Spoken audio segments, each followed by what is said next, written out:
तो शुरू करते हैं आज की क्लास। चैप्टर नंबर 8 और 9 हमें कवर करने हैं अभी। 8, 9, 10 मतलब कोशिश करेंगे तीनों चैप्टर कवर करें। साथ साथ जैसा आपने मुझे सुझाव दिया कि हम लोग साथ में कुछ और पार्ट भी स्टार्ट कर सकते हैं, देखते हैं इसके साथ में क्या मैं आपके लिए शुरू करा सकता हूँ। कोई एक ज़रूरी पार्ट उठा लेते हैं, जैसे कि द्रव्य गुण है, वहाँ कुछ ज़रूरी चीज़ें हैं जो मुझे आपको कवर करानी है, तो वहाँ का कुछ पार्ट ले लेते हैं, चलो कवर करते हुए ना। दूसरी चीज़ है, देखो कुछ चीज़ें होती हैं आपको उनको समझना पड़ेगा। आप जो बैच कर रहे हो, इस बैच का नाम है क्रैश कोर्स, है ना, और 45-50 डेज़ का एक कोर्स है, और जाहिर सी बात है फ़ीस भी कम है, कंपैरेटिवली बहुत कम फ़ीस है, 5,000 रुपये। अच्छा, मैं कम भी नहीं कहूँगा, किसी के हिसाब से बहुत ज़्यादा भी हो सकते हैं, किसी के लिए बहुत कम भी हो सकते हैं, लेकिन अगर आपको एक जनरल आइडिया है तो आप जानते होंगे ये फ़ीस मतलब बहुत ही कम फ़ीस है। और इवन जो टेस्ट सीरीज़ है उसकी फ़ीस 3000 रुपीज़ है ना, इसमें सिर्फ 20 टेस्ट पेपर्स हैं। तो पहले तो आपको ये समझना होगा कि ये टेस्ट सीरीज़ है। मुझे कुछ चीज़ें बड़ी ख़राब लगी, आप में से ही कि नहीं एक का मेरे पास मैसेज आया, सोचो कि सर ये तो वीडियोज़ आपने ऑनलाइन डाल दिए, कुछ वीडियोज़ ऑनलाइन हैं वो तो लोगों को फ्री में ही मिल गए और हमें तो पैसे दे के मिले हैं। तो भैया मैं पहले भी इनको फ्री में डाल रहा था यूट्यूब पे जब आप इनको यूज़ करते थे, है ना, और मैं अभी भी कभी कभी डाल सकता हूँ। प्लस मेरे प्रोडक्ट है, मेरी चीज़ है, मैं पढ़ा रहा हूँ, मैं चाहूँ तो इसको फ्री में सबको दे सकता हूँ, वो मेरा मन है। आप उस चीज़ के लिए मुझे नहीं रोक सकते, है ना। किसी को ख़राब लगे तो आई एम सॉरी, लेकिन मुझे ये सोच बिल्कुल पसंद नहीं है। हम लोगों की आयुर्वेद में ये सोच है कि आप दूसरे को भी कंट्रोल करना चाहते हो। आप खुद को कंट्रोल कर सकते हो, आप दूसरे को कंट्रोल नहीं कर सकते। ये चीज़ आपको समझनी होगी, है ना। प्लस जो हम कोर्स कर रहे हैं, मैंने पहले भी कहा है कि इस कोर्स के अंदर आपको मैं सिर्फ वो नोट्स दूंगा जो मुझे लगता है कि हाँ बहुत ज़रूरी हैं और जिनके बिना आपको पढ़ने में समस्या आएगी। अदरवाइज़ मैक्सिमम पोर्शन मैं बुक से कवर करा रहा हूँ।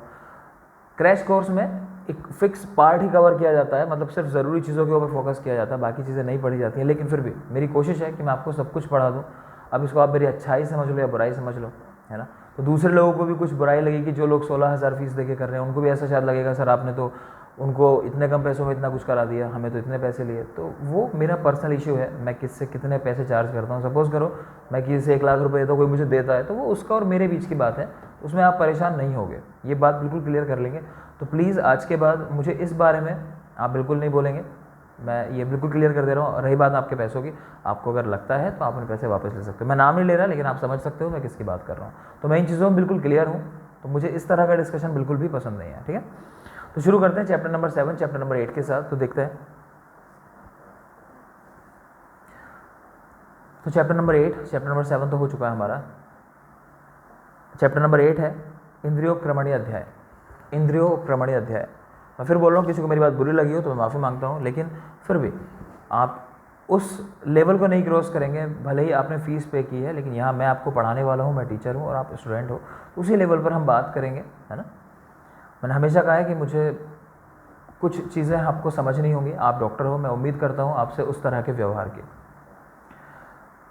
तो चैप्टर नंबर 8 इंद्रियोपक्रमणीय अध्याय। इंद्रियों की वृत्तियाँ कितनी होती हैं? तो इंद्रियों की वृत्तियाँ 5 होती हैं। मन की अगर बात करें, मन को इंद्रिय बोला गया है, और सत्व चेत आदि मन के पर्याय होते हैं। अगर आपसे पूछा जाए कि मन कितने होते हैं, तो मन एक ही होता है। अणुत्वम चा एकत्वम द्वो गुणो मनसा स्मृतम, ये मन के 2 गुण होते हैं, अणु होना और एक होना।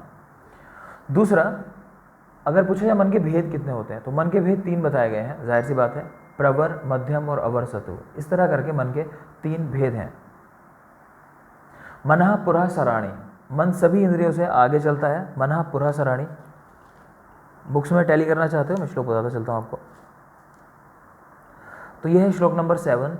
फर्स्ट वर्ड देखोगे यहाँ पर लिखा हुआ है मनः पुरः सराणी, मन सभी इंद्रियों में आगे चलता है। नीचे यहीं पर मन का लक्षण दिया हुआ है, लक्षण मनसो ज्ञानस्य अभाव भाव एवचा, ज्ञान का होना और ना होना ये मन का लक्षण है। इसको बिल्कुल ध्यान रखेंगे। मतलब आप कहीं पर बैठे हो, आप सब कुछ सुन रहे हो, लेकिन फिर भी आप उसके साथ रिलेट नहीं कर पा रहे हो, तो कहीं ना कहीं आपका माइंड जो है वो कहीं और है, उस समय उस सब्जेक्ट के साथ नहीं है, इसीलिए आप उसको नहीं अच्छे समझ पा रहे हो। आगे चलते हैं। 5 इंद्रियां हैं, श्रोत्र, स्पर्शन, चक्षु, रसन और घ्राण, ये 5 इंद्रियां होती हैं। इनके 5 अधिष्ठान हैं, कर्ण, त्वचा, अक्षि, जीवा, नासा। लोग कंफ्यूज करते हैं कि इंद्रिय कौन सी है और अधिष्ठान कौन सा है, तो ध्यान रखना, इंद्रिय वो है जो वर्ड आप इन जनरल यूज़ नहीं करते, और अधिष्ठान वो है जो आप साधारण भाषा में शब्द इस्तेमाल करते हो। जैसे आप देखोगे श्रोत्र इंद्रिय है, आप श्रोत्र शब्द साधारण भाषा में इस्तेमाल नहीं करते हो, लेकिन शब्द जो है वो अर्थ है, और जो अधिष्ठान है वो है कर्ण। ठीक है, तो कर्ण जो है मतलब कर्ण हुआ अधिष्ठान और इंद्रिय हुई श्रोत्र। आप साधारण भाषा में कान ही बोलते हो, हमेशा कर्ण ही बोलते हो, श्रोत्र तो नहीं बोलते हो। इसी तरह स्पर्शन जो है वो इंद्रिय है और अधिष्ठान है इसका त्वचा में। यहाँ भी आप देख लो, आप त्वचा शब्द इस्तेमाल करते हो, ये नहीं कहते कि मेरा स्पर्शन इंद्रिय में कुछ दिक्कत हो गई है ना, तो हमेशा आप शब्द जो इस्तेमाल करते हो वो क्या करते हो, स्पर्श। तो जो साधारण भाषा है, सॉरी त्वचा, जो साधारण भाषा है वो हमारा अधिष्ठान है, जो आपको लगे संस्कृत जैसे वर्ड है प्रॉपर, वो हमारी इंद्रियां हैं। ठीक है ना। इसी तरह मैं नाम बोल दे रहा हूँ सबके। चक्षु इंद्रिय है, अक्षि अधिष्ठान है, रसन इंद्रिय है और जीवा अधिष्ठान है, घ्राण इंद्रिय है और नासा उसका अधिष्ठान है। इन चीज़ों को याद रखना। बाकी इनके अर्थ जो होते हैं, जो विषय इन इंद्रियों के द्वारा ग्रहण किया जाता है वो है शब्द, स्पर्श, रूप, रस, गंध। आप जानते हो क्रमशः एक एक इंद्रिय का सब्जेक्ट है ये। शब्द, स्पर्श, रूप, रस, गंध। और द्रव्य जो है इनके वो है खा, वायु, अग्नि, जल और पृथ्वी। क्रमशः खा यानी कानों से आप सुनने का काम करते हो, खा यानी आकाश महाभूत का गुण होता है, जानते होगे। त्वचा में वायु, चक्षु में अग्नि। आप जानते हो कि चक्षु को श्लेष्मा से विशेष भय है, क्यों? क्योंकि ये अग्नि, यहाँ पर अग्नि का अधिष्ठान, अग्नि रहती है। रस इंद्रिय में जल और घ्राण में पृथ्वी। तो इतना याद रखोगे। आगे चलते हैं। ये 5 चीज़ें हैं। आप बुक में आपकी देखोगे, अगर गंगाधर राय की आपके पास बुक है तो एक टेबल बना रखी है उन्होंने, श्लोक नंबर 13 से पहले यानी 12 नंबर श्लोक के बाद एक टेबल बनाई है। यहाँ पर 5 चीज़ें लिखी हुई हैं। पंच इंद्रियाँ, पंच इंद्रिय द्रव्य, पंच इंद्रिय अधिष्ठान, पंच इंद्रिय और पंच इंद्रिय बुद्धि। ठीक है। पंच इंद्रिय बुद्धि क्या होती है? जो आपकी इंद्रिय है उसी के नाम पर बुद्धि का नाम दे दिया। जैसे श्रोत्र इंद्री तो वहाँ बुद्धि हुई श्रोत्र बुद्धि।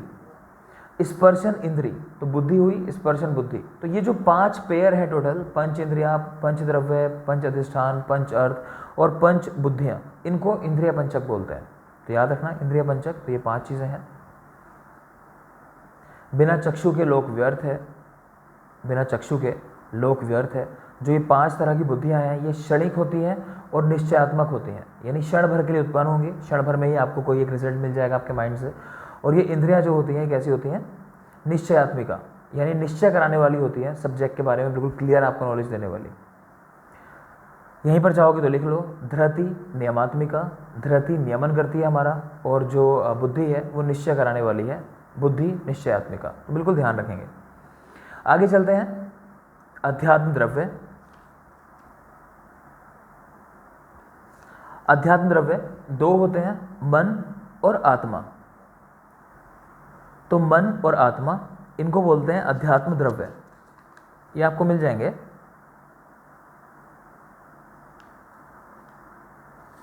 श्लोक नंबर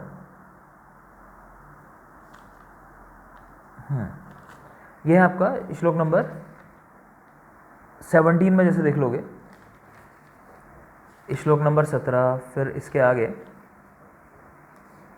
चैप्टर नंबर 8 में ही। एक मिनट,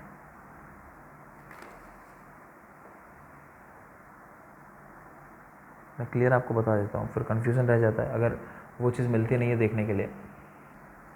तो श्लोक नंबर 13 है आपकी बुक्स के अंदर, 13 नंबर श्लोक है, यहाँ पे देख पा रहे हो आप। तो शुरुआत में लिखे हैं मन, मन के अर्थ, बुद्धि और आत्मा। ये 4 चीज़ें होती हैं, इनको बोला जाता है अध्यात्म द्रव्य गुण संग्रह। फिर विमर्श में दिया हुआ है यहीं पर कि शुरू के जो 2 हैं मन और आत्मा, इन दोनों को बोला जाता है अध्यात्म द्रव्य। और इसमें आप मन के विषय और बुद्धि इनको जोड़ दोगे तो इसको बोलते हैं अध्यात्म द्रव्य गुण संग्रह। तो श्लोक नंबर 13 है। तो अध्यात्म द्रव्य में 2 ही आते हैं, मन और आत्मा। अध्यात्म द्रव्य गुण संग्रह, 2 चीज़ें और जुड़ जाएंगी, मन के विषय और बुद्धि। आगे चलते हैं। अध्यात्म गुण आपको याद होंगे, सुख, दुख, इच्छा, द्वेष, प्रयत्न और बुद्धि। ये 6 चीज़ें होती हैं जिनको अध्यात्म गुण बोला जाता है। नेक्स्ट चलते हैं। इंद्रियां जो अपना ज्ञान प्राप्त करती हैं वो आप कैसे पता लगा सकते हो? अनुमान जन्य। ये चीज़ याद रखना। आप खुद तो देख नहीं सकते, उस चीज़ को महसूस नहीं कर सकते किस इंद्रिय के द्वारा ये ज्ञान हुआ, तो अनुमान से पता लगा सकते हो। तो याद रखना अनुमान जन्य ज्ञान होता है ये। नेक्स्ट देखेंगे, ये श्लोक नंबर है 14 कि अनुमान गम्य होता है ज्ञान जो होता है। आगे चैप्टर में कुछ खास है नहीं, बाकी मैं आपको बता चुका हूँ कि सदव्रत का जो पूरा उल्लेख है वो चैप्टर नंबर 8 के अंदर है। सदव्रत यहाँ पीछे देख कर आए हो चैप्टर नंबर 5 के साथ। तो यहाँ कुछ ऐसा खास नहीं दिखाई दे रहा, तो बस इस चैप्टर में इतना ही।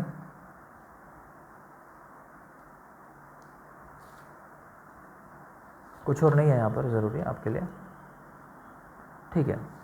आगे चलते हैं चैप्टर नंबर 9। तो ये चैप्टर हमारा कंप्लीट हुआ, इंद्रिय उपकर्मणीय अध्याय। यहाँ और कोई खास चीज़ ऐसी नहीं है। एक लास्ट में श्लोक दिया हुआ है,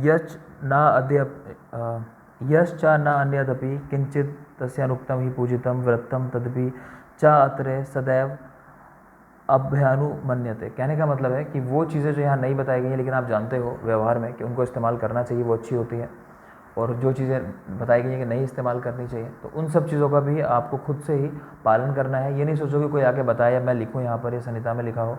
आपको पता है कि झूठ बोलना पाप है, तो पाप है, नहीं करना उसको, है ना। आगे चलेंगे चैप्टर नंबर 9 की तरफ। तो चैप्टर 9 है खुड्डाक चतुष्पाद। अध्याय का नाम खुड्डाक चतुष्पाद। खुड्डाक का मतलब क्या होता है? खुड्डाक का मतलब है अल्प या छोटा। खुड्डाक शब्द कहाँ से आया? तो बौद्ध दर्शन से आया। कुछ और शब्द हैं जो बौद्ध दर्शन से आए हैं, जैसे अगर हम बात करें शपण, ये शब्द बौद्ध दर्शन का है। स्वभाव उपरमवाद आप जानते हो, क्षणभंगुरवाद से लिया गया बौद्ध दर्शन के। तो याद रखना ये जो वर्ड है ये भी बौद्ध दर्शन से आए हैं। चतुष्पाद का उल्लेख चरक ने सूत्र 9 में किया और सुश्रुत ने सूत्र 34 में। इतना याद रखो, काफ़ी है आपके लिए। चरक सूत्र 9, सुश्रुत सूत्र 34। अगर क्रम देखना चाहो तो क्रम वाला ये टेबल मेरे से ले लेना आप, इनका क्या क्रम होता है चरक और वाग्भट के अनुसार मैं आपको प्रोवाइड कर दूंगा, जो भी आपके नंबर्स हैं। वो फिर कह रहा हूँ, देखो मैं सारे नोट्स चाहकर भी प्रोवाइड नहीं कर सकता आपको, क्योंकि वो सारे नोट्स जो हैं फुल टाइम कोर्स में मैं प्रोवाइड करता हूँ। लेकिन सिर्फ जो ज़रूरी चीज़ें आपके काम की, परेशान मत हो, उनको मैं हमेशा देता रहूँगा, ठीक है। तो चरक वाग्भट का क्रम आपको याद होगा। श्लोक भीषक द्रव्याणु उपस्थाता रोगी पाद चतुष्टयम। तो भीषक द्रव्य यानी मेडिसिन, उपस्थाता यानी जो ख्याल रखने वाले परिचारक होता है या नर्स होती है, और लास्ट में रोगी। ये क्रम है आचार्य चरक और वाग्भट का। सुश्रुत की बात करें तो रोगी को उठा के भीषक और द्रव्य के बीच में डाल दो। शुरू के 2 है ना, भीषक और द्रव्य, उनके बीच में ला के रोगी को रख दो, बाकी सब फॉलो करो चरक वाला। जब काश्यप की बात करते हैं तो फिर द्रव्य और उपस्थाता के बीच में परिचारक को ला के रख दो, तो सही क्रम आ जाएगा।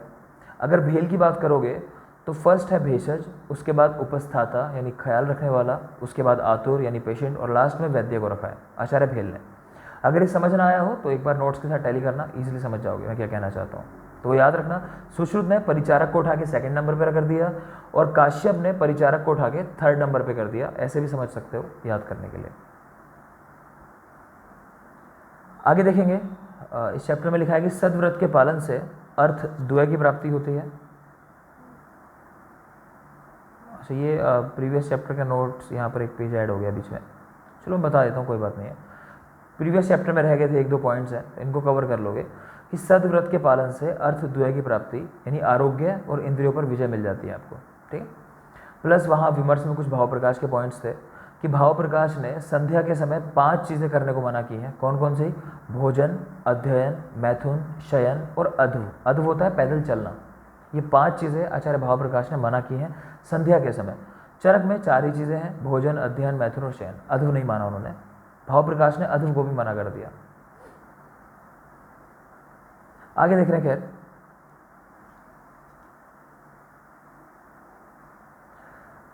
इस चैप्टर के अंदर चिकित्सा की परिभाषा आई है चरक सूत्र 9 में। श्लोक देख लो आप।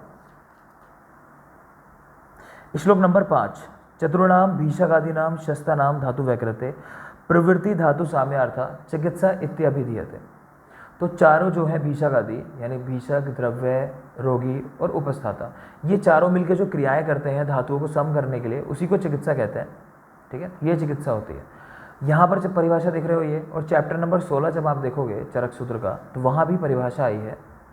तो वहाँ लिखा है या भी क्रिया भी जायन्ते शरीर धातुवा समा स चिकित्सा विकाराणाम कर्म तद भिष्जाम स्मृतम। या भी क्रिया भी जायन्ते शरीर धातुवा समा स चिकित्सा विकाराणाम कर्म तद भिष्जाम स्मृतम। तो सीधे याद रखोगे इसको, रेफरेंस दोनों याद रखना कहाँ कहाँ बताया गया है। चरक सूत्र 9, चरक सूत्र 16, 2 चैप्टर के अंदर। अगर कोई पूछे स्वस्थ की परिभाषा कहाँ बताई है, तो चरक सूत्र 21 के अंदर जो आप पढ़ते हो सम मास प्रमाणस्तु सम सन्हनो नरा वाला श्लोक, वो चरक सूत्र 21 का है, अष्टनित्य अध्याय का, ठीक है, आगे चलते हैं।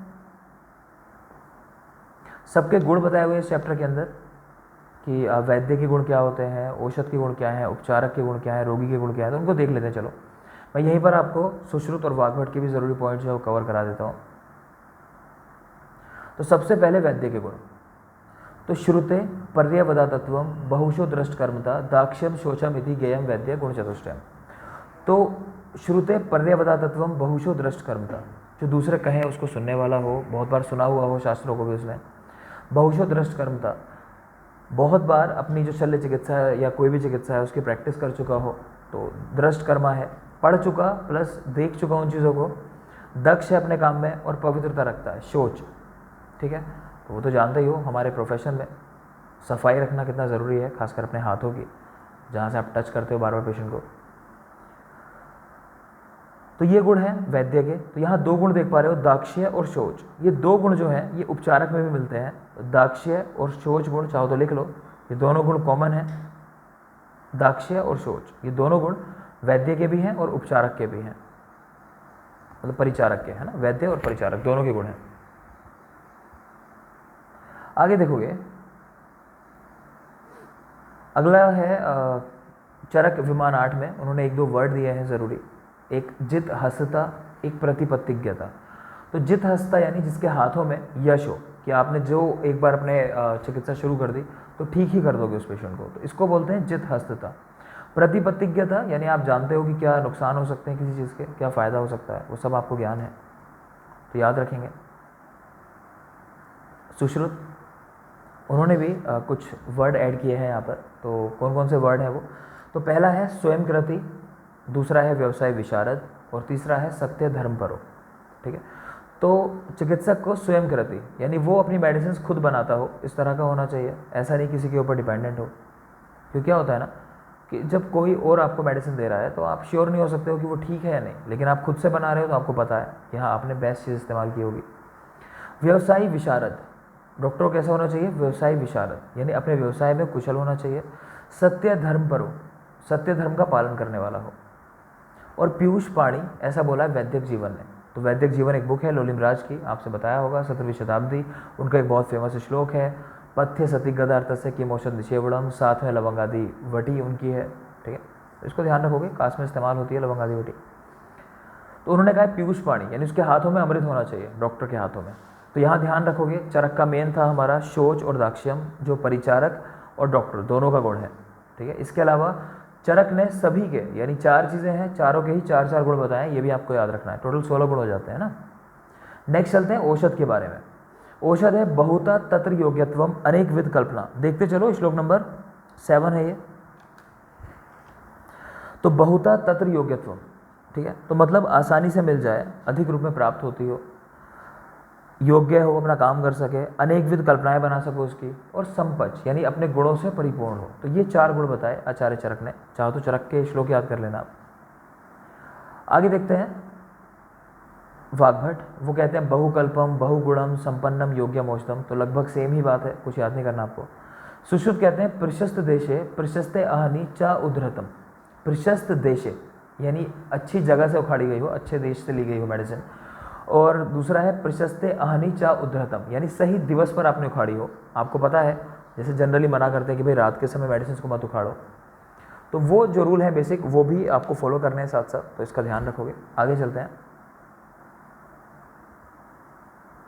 उपचारक के गुण। उपचारक में चरक का देखोगे आप, तो श्लोक नंबर 8 है आपकी बुक्स में, चरक श्लोक नंबर 8। तो उपचारज्ञता दाक्ष्यम अनुरागश्च भर्तरी शोचम चाइति चतुष्को अयम गुणा परिचर्य जने। तो उपचारज्ञ होना चाहिए, उसको उपचार करना आना चाहिए, दक्ष हो अपने काम में, अनुरागश्च भर्तरी यानी पेशेंट से उसको प्यार हो, ऐसा ना हो कि उसको फर्क ही नहीं पड़ता कि वो जिए या मरे। शोचम चाइति है ना, पवित्र हो। तो आपको बताया मैंने दाक्ष्य और शौच ये 2 गुण तो कॉमन है, इसके अलावा उसको उपचार करना भी आना चाहिए। ये गुण जो है आपको कंफ्यूज करेगा, आपको लगेगा उपचारज्ञ तो डॉक्टर को होना चाहिए, लेकिन नहीं, यहाँ पर उपचारक का गुण बताया है, परिचारक का गुण बताया है।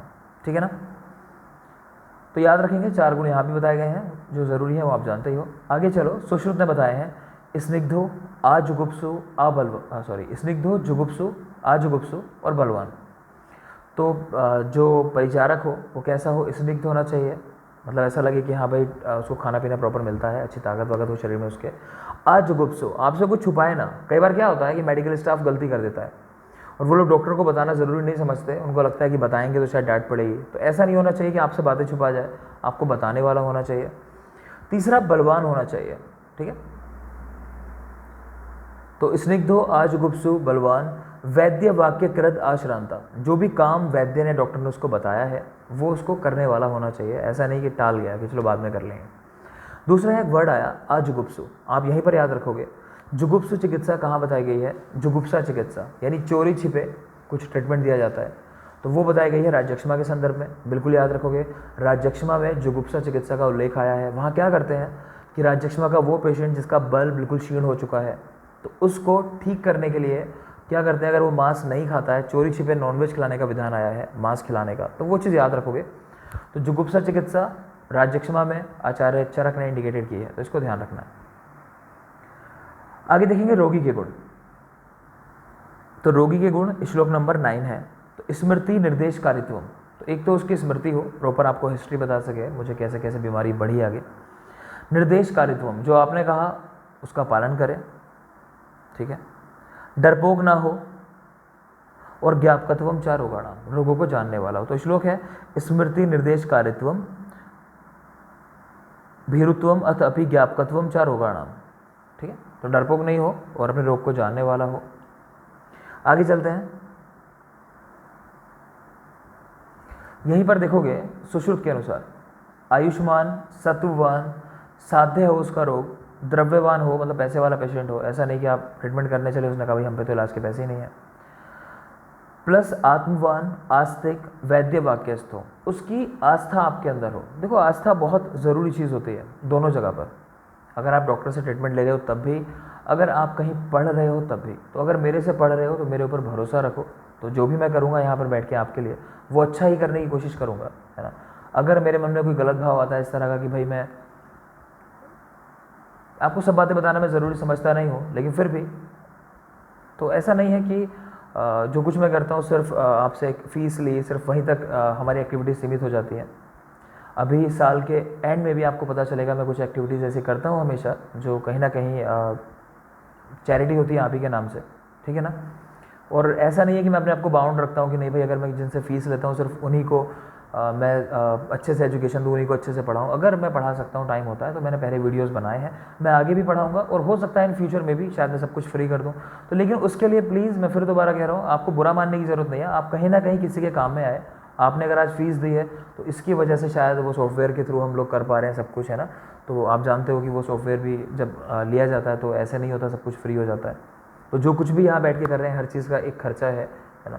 एक रूम चाहिए होता है, हर चीज़ सेटअप जो बैठते हैं, बात कई बार मैं कर चुका हूँ ये, लेकिन बताना ज़रूरी है। आप लोग समझते नहीं हो इन बातों को, कई लोग, है ना, लेकिन ज़्यादातर लोग समझते हैं। अच्छी बात यह है यहाँ तो सबसे कम फीस है इस बैच के अंदर, और तभी मैं सब कुछ कवर करा रहा हूँ। बाकी बैचेस में फ़ीस 16,000 है, मालूम कर लो, मैं इसमें कुछ छुपाता नहीं हूँ, है ना। तो याद रखना, मैं कभी भी अपने लेवल से ये कोशिश नहीं करूँगा कि आपका कहीं भी नुकसान हो। जितना मैक्सिमम दे सकता हूँ इस बैच के अंदर भी उतना देने की कोशिश करूँगा, ये भूल कर कि फ़ीस कितनी है ना। तो उम्मीद करता हूँ समझोगे आप लोग मुझे। फिर भी किसी को लगता है भाई कि फ़ीस आपने ज़्यादा दे दिया ऐसा कुछ है, तो मैं बिल्कुल तैयार हूँ, आप मुझे कह सकते हो फ़ीस लौटाने के लिए। मैं आपकी फ़ीस, आप अभी मुझे बता दो, मैं आपकी फ़ीस अटेंड कर देता हूँ। तो वो आपकी फ़ीस ऐसा नहीं है फंस गई है। किसी को भी ऐसा लगता हो अगर कि आपने आकर गलती कर दी, तो अभी भी ऑप्शन ओपन है, मैं आपकी फ़ीस वापस कर देता हूँ, ठीक है। नेक्स्ट चलते हैं। तो दाक्ष्यम च शोचम हमने बता दिए, दो गुण जो होते हैं ये अवैद्य का और जो उपचारक है, जो परिचारक है, इन दोनों के गुण कॉमन होते हैं। आगे देखेंगे, बताया गया कि ये जो 16 के 16 गुण हैं, हमने बात की कि प्रत्येक के 4 गुण और टोटल 4 चीज़ें हैं यहाँ पर, इन 4 के 4 गुण हैं, तो टोटल हो जाते हैं 16। तो लिखा है फाइनली ये 16 गुण जो होते हैं ये वैद्य के अधीन होते हैं। ये 16 गुण वैद्य के अधीन होते हैं। क्यों? अगर वो ही नहीं होगा तो कौन मेडिसिन देगा, कौन अपने यहाँ पर नर्सेज की नियुक्ति करेगा, मान लो, है ना, कौन अपने यहाँ पर रोगी को बुलाएगा। तो डॉक्टर का होना बहुत ज़रूरी है, वो प्रधान फैक्टर है। तो सभी के सभी गुण उसी के ऊपर आश्रित हैं, इसीलिए उसको योक्ता भी बोला जाता है, योक्ता, ठीक है। तो याद रखेंगे, योक्ता वैद्य का गुण है। आगे देख रहे हैं दो टर्म दिए हैं यहाँ पर, एक है भीषक मानी वैद्य, एक है प्राणाभीसर वैद्य। तो भीषक मानी जो अपने आप को भीषक मानने लगा है नहीं वो, तो ये मूर्ख वैद्य है भीषक मानी, बिल्कुल याद रखोगे। और दूसरा एक दिया हुआ है यहाँ पर प्राणाभीसर वैद्य, तो ये अच्छा है। तो इसका श्लोक आप देख सकते हो, श्लोक नंबर 18 लिखा है आपकी बुक्स में, तस्मात् शास्त्रे अर्थ विज्ञाने प्रवृत्तो कर्म दर्शने, तस्मात् शास्त्रे अर्थ विज्ञाने प्रवृत्तो कर्म दर्शने भीषक चतुष्टय युक्ता प्राणाभीसर उच्यते। तो जिसमें 4 गुण हैं उसको प्राणाभीसर वैद्य कहते हैं। तो शास्त्र के अध्ययन में तत्पर रहना, शास्त्र के अर्थ को समझने में उचित परिश्रम करना, स्वयं करना और अन्यत्र हुए या होने वाले कर्मों का बार बार देखना, इस प्रकार इन 4 कर्मों में सदा तत्पर रहने वाले वैद्य को प्राणाभीसर वैद्य कहा जाता है। तो बिल्कुल ध्यान रखोगे, इस तरह के वैद्य को प्राणाभीसर वैद्य कहते हैं, जिसमें 4 गुण होते हैं। तस्मात् शास्त्रे अर्थ विज्ञाने, यानी शास्त्र अध्ययन में रहता हो, शास्त्र के अर्थ को समझता हो, अर्थ विज्ञान है, ठीक है, उसकी प्रवृत्ति यहीं पर है। कर्म दर्शने, देखने में चीज़ों को वो तत्पर रहता है और खुद भी करता है फिर उन चीज़ों को। तो ये कैरेक्टर है प्राणाभीसर वैद्य के। एक और श्लोक लिखा है इसके बाद, श्लोक नंबर 19 नंबर श्लोक है, काफ़ी ज़रूरी है कि राजा के योग्य भीषक कौन है, कौन चिकित्सक है जो राजा को अपने लिए नियुक्त करना चाहिए। तो हेतु लिंगे प्रश्मने रोगाणाम पुनर्भवे ज्ञानम चतुर्विधम यस्य सा राजा हो भीषक,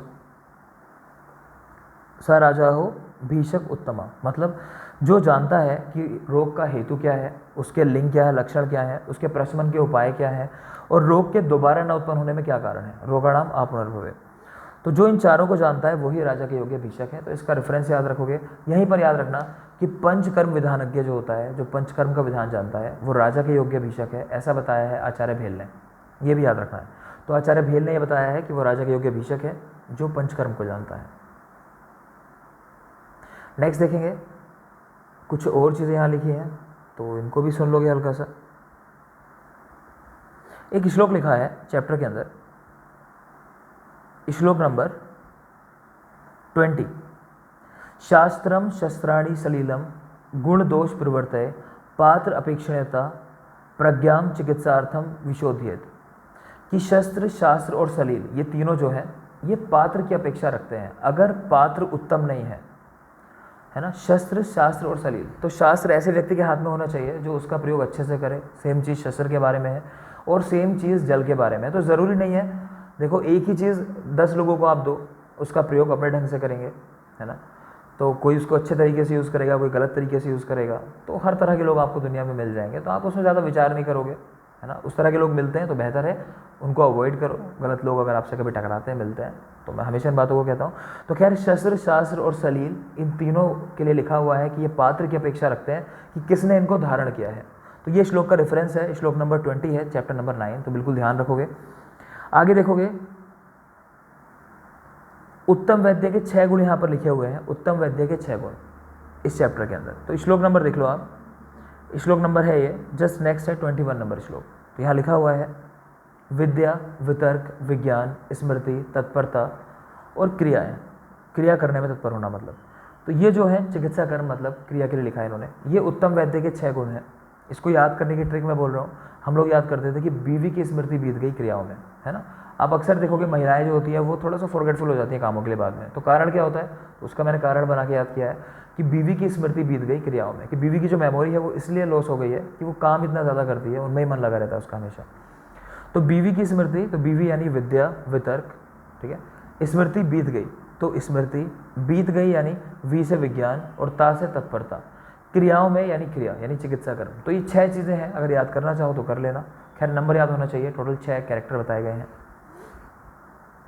आगे है श्लोक नंबर 24, शास्त्रम ज्योति प्रकाशार्थम दर्शनम बुद्धिरात्मना। तो लिखा है शास्त्रम ज्योति प्रकाशार्थम दर्शनम बुद्धिरात्मना ताभ्याम भीषक सुयुक्ताभ्याम चिकित्सा न अपराध्यन्ति।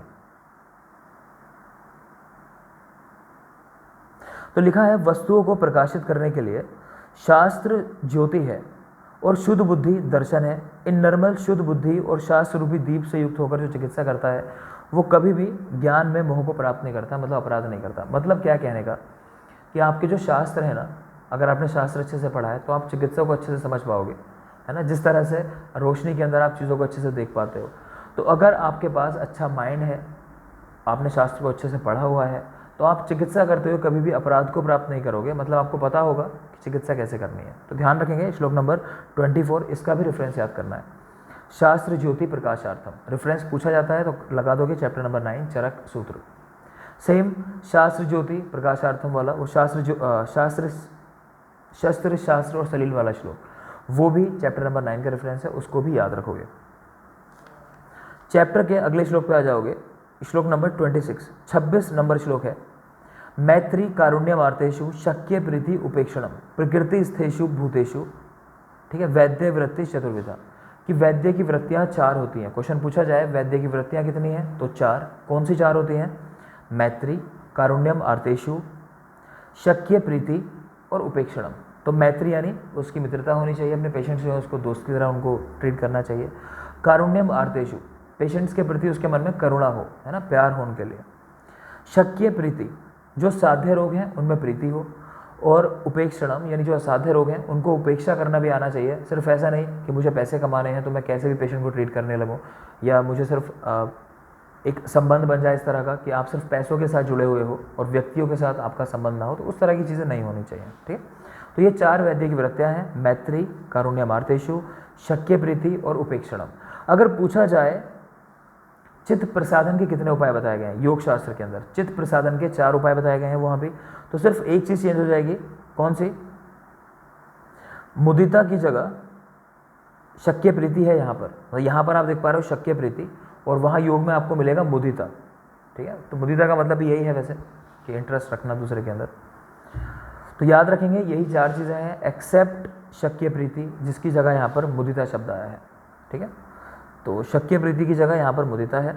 और लास्ट में आपका श्लोक नंबर 28 का फर्स्ट हाफ है, आप वहाँ देख पा रहे हो ज्ञानानी बुद्धि ब्राह्मी चा भिज्जाम या चतुर्विधा। तो इसका मतलब है कि वैद्यों की 4 प्रकार की व्यवहारिक बुद्धि होती है। तो कहीं पूछ ले अगर बुद्धि कितने प्रकार की, तो 4 प्रकार की बुद्धि है। ये चैप्टर नंबर 9 कंप्लीट होता है। आगे देखेंगे चैप्टर नंबर 10, लेकिन चैप्टर नंबर 10 एक ब्रेक के बाद लेंगे, क्योंकि लगातार बोलने से मतलब कंटिन्यू नहीं हो पाता है, तो एक थोड़ा सा ब्रेक लेंगे, उसके बाद कंटिन्यू करेंगे। Thank you.